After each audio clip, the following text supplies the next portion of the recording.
दोस्तों, संत रामपाल जी महाराज को तो आप जानते होंगे और हमारे प्रेमानंद महाराज जी को भी आप अच्छे तरीके से जानते होंगे।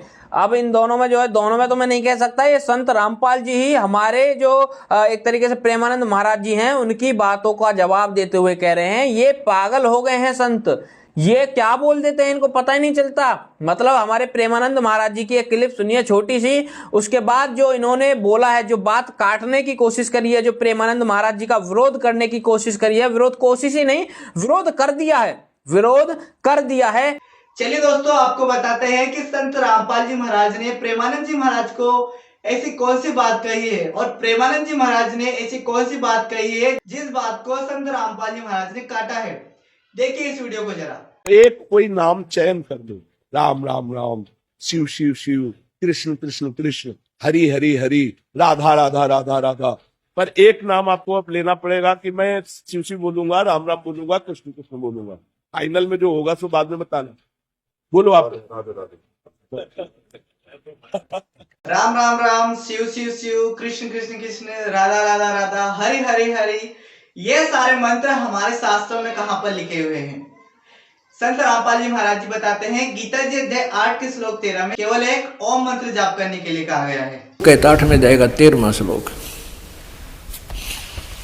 ओम इति एकाक्षरम ब्रह्म व्याहरन माम अनुसमरन ये प्रयाति तजंदेहम स याति परमाम गतिम।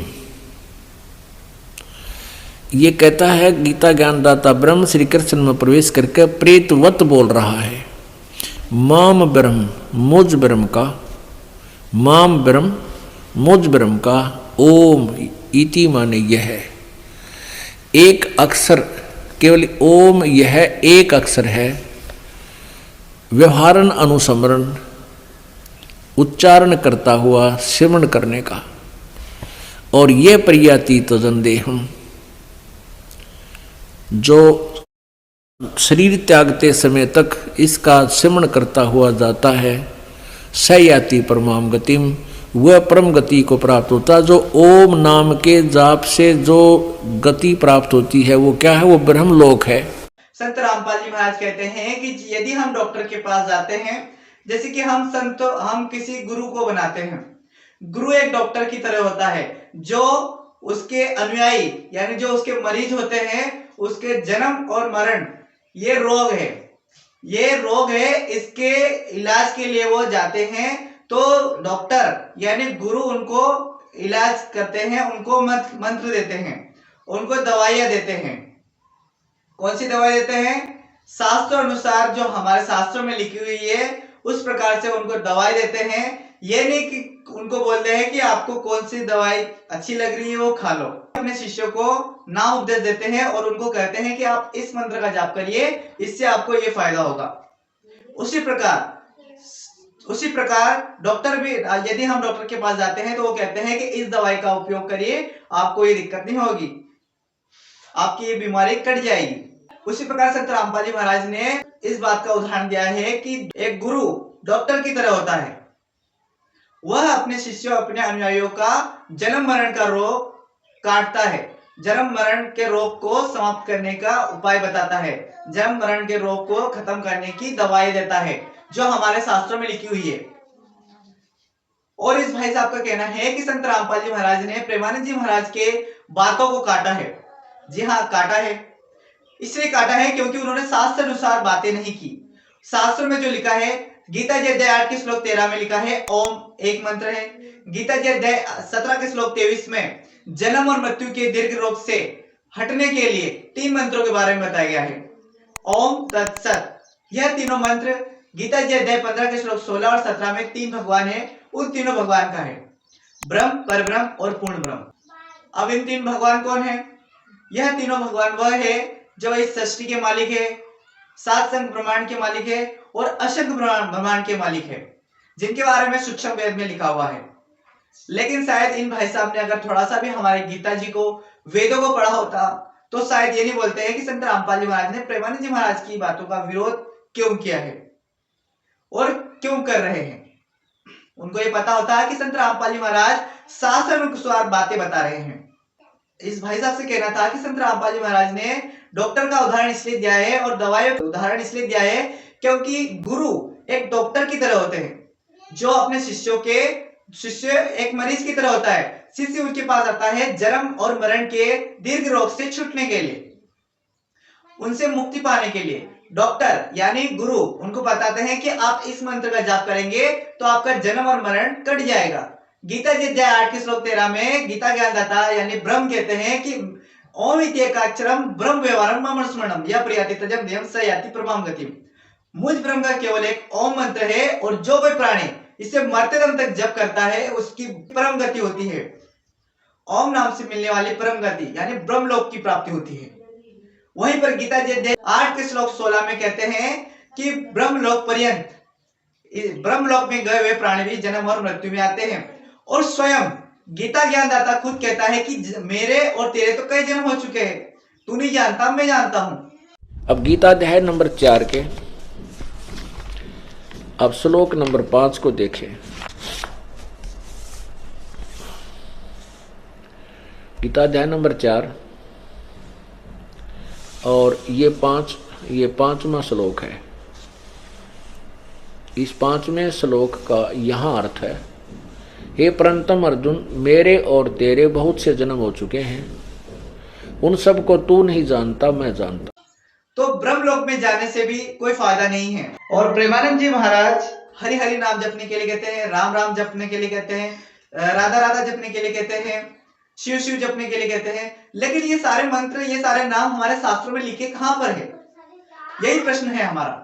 संत रामपाल जी महाराज बताते हैं, ब्रह्म कहते हैं मेरा केवल एक ओम मंत्र है, लेकिन उससे भी मुक्ति नहीं है। इसीलिए तू तत्वदर्शी संत की शरण में जा। गीता जी अध्याय 4 के श्लोक 34 में। अब 34 में देखो, उस ज्ञान को, उस तत्व ज्ञान को, अब कौन से ज्ञान को? जो गीता अध्याय नंबर 4 मंत्र 33 में कहा है, 32 में कहा है कि वो पूर्ण परमात्मा के मुख से उच्चारित जो अमृत वाणी है अर्थात वो तत्व ज्ञान है, उसमें सब प्रकार का भिन्न भिन्न प्रकार से सब ज्ञान कहा है। और फिर 33 में ये कहा कि उस द्रव्य ज्ञान से यानी देखम देखा बगैर ज्ञान के कित दान करते धर्मादि द्रव्य देते, धन देने से ये ज्ञान यज्ञ श्रेष्ठ है, तो ज्ञान समझ। तो अब 34 में कहा कि उस ज्ञान को जो गीता अध्याय नंबर 4 के 32 में आपको बताया है कि परमात्मा के मुख्य ज्ञान में और उन्हीं के मुखारविंद से उच्चारण हुआ जो ज्ञान है, उस ज्ञान को तू तत्वदर्शी संतों के पास जाकर सुन। क्योंकि अपना ज्ञान तो गीता में दे ही रहा है। गीता ज्ञान दाता जो उसको ज्ञान है जो बताना चाहता वो तो गीता में उसने वर्णन कर ही दिया। अब कहा कि उस तत्व ज्ञान को जिसमें संपूर्ण विस्तृत ज्ञान दिया हुआ है, उस तत्व ज्ञान को किसी तत्वदर्शी संतों के पास जा। अब देखो गीता अध्याय नंबर 4 के और ये 34 मंत्र में, तो उस ज्ञान को, कौन से ज्ञान को? जो गीता अध्याय नंबर 4 के और 32 में वर्णन है किया है, उस ज्ञान को तू तत्वदर्शी संतों के पास जाकर समझ। उस ज्ञान को तू तत्वदर्शी ज्ञानियों के पास जाकर समझ। उनको भली भांति दंडवत प्रणाम करने से, उनकी सेवा करने से और कपट छोड़कर सरलता पूर्वक प्रश्न करने से वे परमात्म तत्व को, तत्वदर्शिनी व तत्वदर्शी संत, ज्ञान को जानने वाले ज्ञानी महात्मा तुझे तत्व ज्ञान का उपदेश करेंगे। और संत रामपाल जी महाराज अपने अनुयायियों को शास्त्र अनुकूल साधना करवाते हैं। गीता जी में दिए हुए ज्ञान यानी गीता जी अध्याय 17 के श्लोक 23 के अनुसार ओम तत्सत, यह भेद केवल तत्वदर्शी संत के पास यानी संत रामपाल जी महाराज जी के पास है। संत रामपाल जी महाराज अपने अनुयायियों को शास्त्र अनुसार साधना करवाते हैं, लेकिन प्रेमानंद जी महाराज अपने अनुयायियों को शास्त्र विधि को त्याग कर मनमाना आचरण करवा रहे हैं, जो कि हमारे शास्त्रों में है ही नहीं। गीता ज्ञानदाता कहते हैं कि जो शास्त्र विधि को त्याग कर मनमाना आचरण करते हैं उसको न तो सुख होता है और न ही शांति होती है और न ही उसकी कोई गति होती है। इसलिए हमें शास्त्र अनुसार ही साधना करनी चाहिए। इसलिए संत रामपाल जी महाराज प्रेमानंद जी महाराज की बातों को काट रहे हैं और आपसे निवेदन है कि आप भी शास्त्र अनुसार ही भक्ति करें और शास्त्र को त्याग कर मनमाना आचरण न करें। इसलिए संत रामपाल जी महाराज ने भी प्रेमानंद जी महाराज की बातों को काटा है, ताकि अन्य कोई लोग जो संत रामपाल जी महाराज की वीडियोस को देख रहे हैं वो लोग शास्त्र विधि को त्याग कर मनमाना आचरण न करें, ताकि उनको कोई सुख और शांति का लाभ नहीं होगा यदि वो शास्त्र विधि को त्याग कर मनमाना आचरण करेंगे तो। और अगर यदि शास्त्र विधि के अनुसार साधना करेंगे तो उनको वो सर्व सुख लाभ होंगे जो परमात्मा देते हैं। तो दोस्तों आज की इस वीडियो में बस इतना ही। मिलते हैं एक और नए आध्यात्मिक ज्ञान चर्चा में। इस भाई साहब को पता चल गया होगा कि आखिरकार संत रामपाल जी महाराज ने प्रेमानंद जी महाराज की बातों को क्यों काटा है। तो चलिए मिलते हैं एक और नए आध्यात्मिक ज्ञान चर्चा में। आज के लिए बस इतना ही।